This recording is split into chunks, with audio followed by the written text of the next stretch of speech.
This crosswalk shows us an at-a-glance view of the rubric and communicates the holistic nature of the work. Skills are generally represented in the planning domain, instruction domain, and sometimes also in the learning environment domain. The practices skills from the M-TESS rubric descriptors are noted on the left side, and the dimensions are reflected at the top. The X symbols indicate where the practices and skills are represented in the rubric. As appraisers, we collect evidence regarding the planning dimensions, pre-conferences, lesson plans, planning meetings, etc., and identify where the evidence is best aligned. In some instances, the evidence may appear in more than one dimension as part of the rating process. Likewise, during the actual lesson, the appraiser is collecting evidence to show the relationship between the planning process and how the lesson is actually executed. Evidence during the lesson is collected and used to determine performance levels for domains 1, 2, and 3, along with domain 4 as appropriate.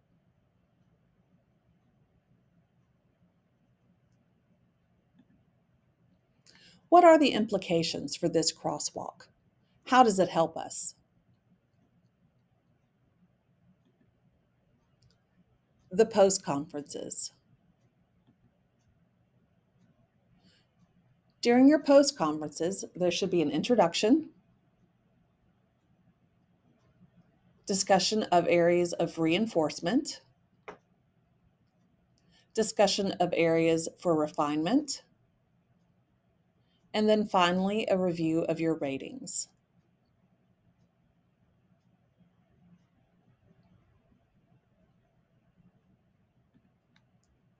Given your experiences last year, what are your recommendations for post-conferences?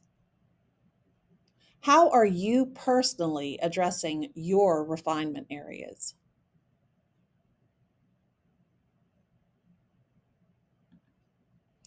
Some more things to consider.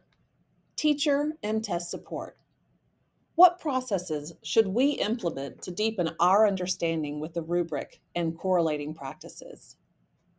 How are areas of reinforcement and refinement threaded with other aspects of work development? How might team meeting agendas be more directly connected to the M-TESS rubric and process? How should professional development be further linked to individual and collective areas of growth?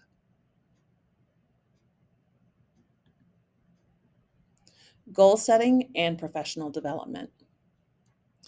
What recommendations do you have regarding refinement of the goal setting and professional development process?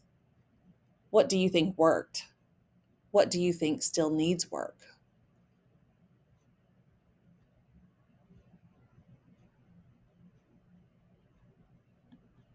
Thanks so much for taking the time to watch this update. Please don't forget to answer the questions at the end.